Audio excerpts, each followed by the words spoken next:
U1 minus U2. This is called coefficient of restitution.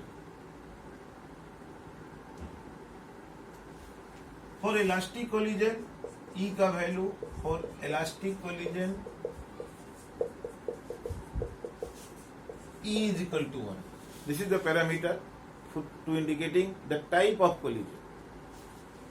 Perfectly elastic or perfectly inelastic. Inelastic collision, for inelastic collision E is less than 1 but more than 0. Perfectly inelastic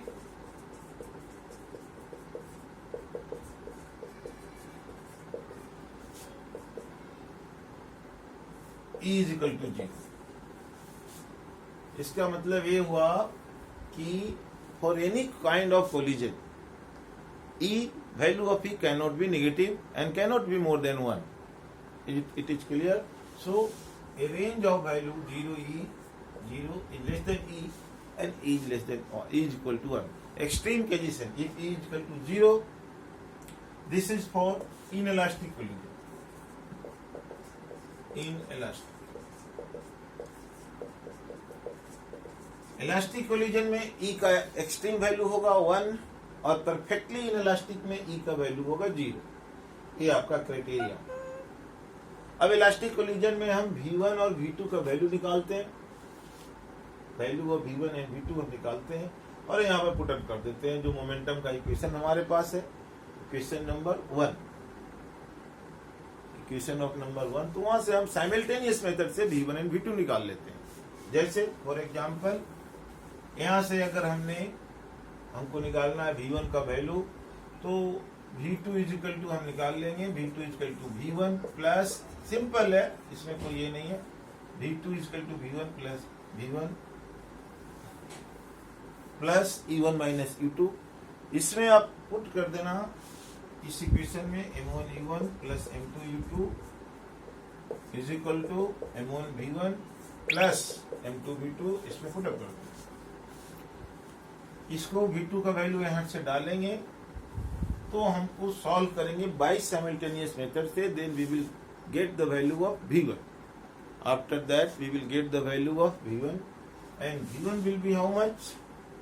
solve करेंगे तो V1 आपका आ जाएगा that is M1 minus M2 upon M1 plus M2 into U1 plus 2M2 upon M1 plus M2 into U2. And second one will be M1 minus 2M1 upon M1 plus M2. V2 की value है and this is U1 plus 2 not 2, it is M2 minus M1. यहाँ याद रखना, यहाँ M1 minus M2 नहीं लिखना है, M2 minus M1, M2 minus M1 simple है formula. M1 minus M2 upon M1 plus M2, U1 2M2 upon M1 plus M2, 2M1 upon this. So these are the formula. आपको याद रखना this is only for elastic collision. ये है applicable elastic collision. इससे better क्या होता है, solve the equation by getting two equation of conservation of momentum, another one for conservation of kinetic energy. दोनों को सॉल्व करके आप वैल्यू निकाल सकते हैं. इलास्टिक कोलिजन में कुछ केसेज स्पेशल हो जाता है जो हम निकालते हैं इस कोलिजन इसके हेल्प से.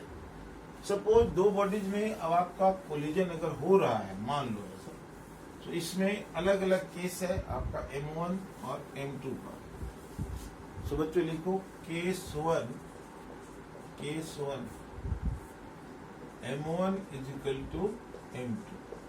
If अगर दोनों बॉडी का मास इक्वल है then what will be the V1 और V2? सिंपल है, इसमें आप डालेंगे तो ये वाला हो जाएगा V1 is equal to this is 0 और ये कैंसिल हो जाएगा 2M2 अपॉन 2M2 क्योंकि इक्वल है, U2 ये कट जाएगा. सो V1 will be equal to U2. यहाँ पर आप M1 इक्वल टू M2 डालो, इसको कट कर दो. V1 will be equal to U2.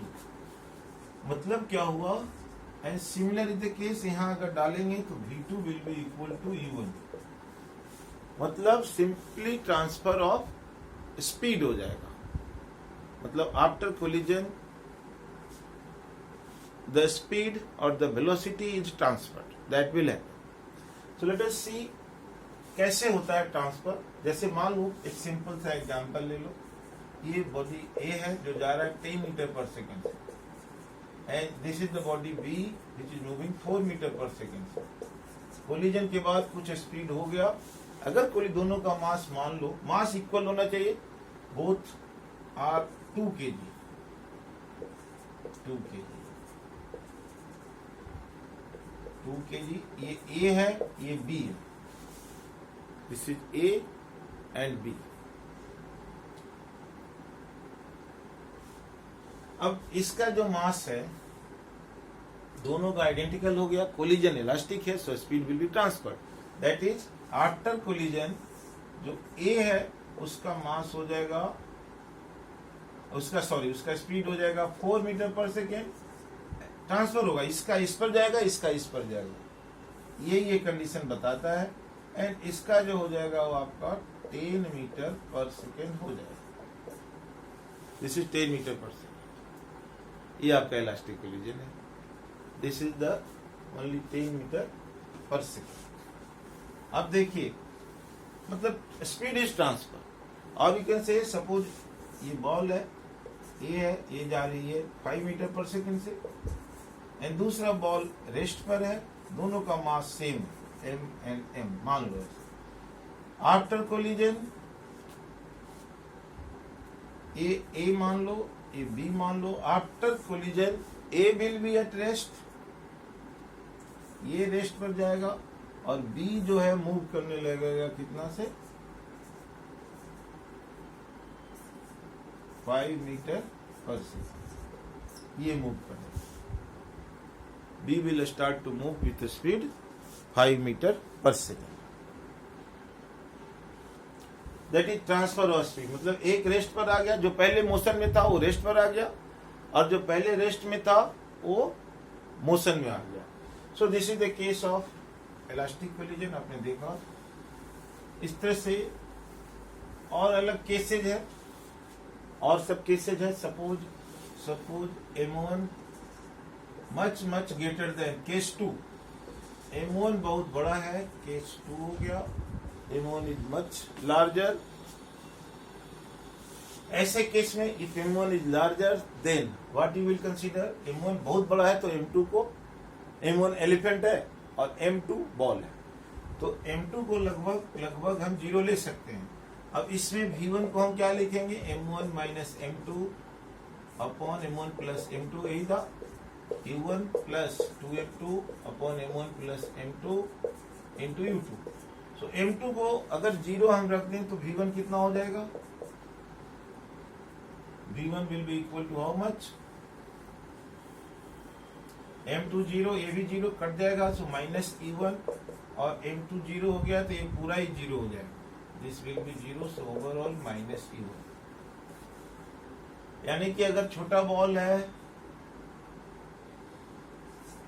छोटा बॉल, ये बड़ा है ये छोटा है, तो छोटा वाला जब टकरा के टकराएगा तो वापस उसी वेलोसिटी से वापस आ जाएगा। अब अगर V2 को हम देखें कि बड़े वाले पर क्या इफेक्ट पड़ेगा आफ्टर कोलिजन, तो speed of V2 you know 2M1 upon M1 plus M2 plus M2 minus M1 upon M1 plus M2, this you know well, and this will be U2।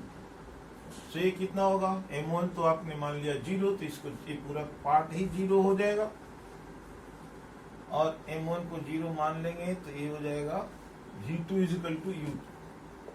So V2 is equal to U2, मतलब क्या कि बड़े वाले के speed पर छोटे वाले से टकराने से कोई फर्क नहीं पड़ेगा, it will be remaining same, U1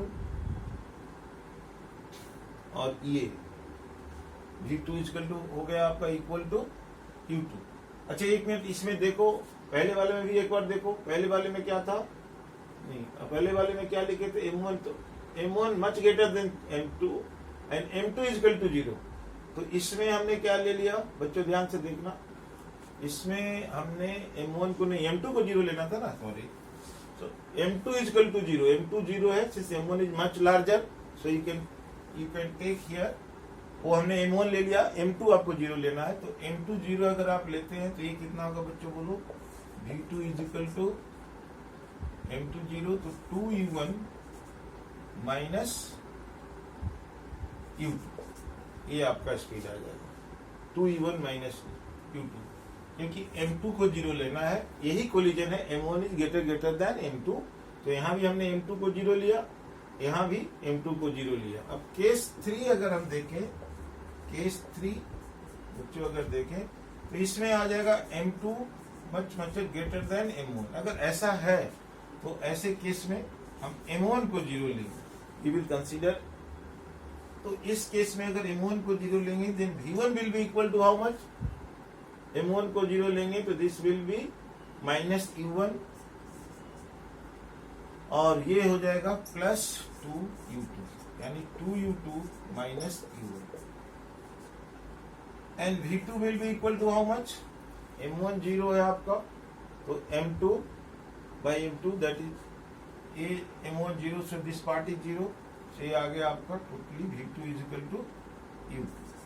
ये मतलब कोई चेंज स्पीड में नहीं हो रहा है बड़े वाले का, यानी छोटा वाला जो ऑब्जेक्ट है वो बड़े वाले से अगर टकराता है तो बड़े वाले पर कोई इफेक्ट नहीं पड़ेगा, छोटा वाला वापस आ जाएगा, छोटा वाला वापस रिटर्न बैक करेगा विद द सेम स्पीड, अगर ऐसा होता।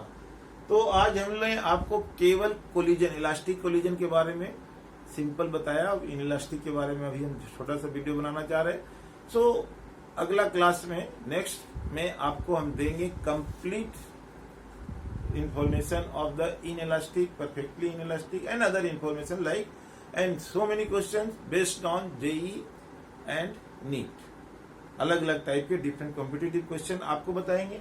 ये अभी था only basic of the collision जो आज हमने किया। सो अगर कोई क्वेरी आपको होता है you can ask to me. Okay बच्चों, थैंक यू वेरी मच।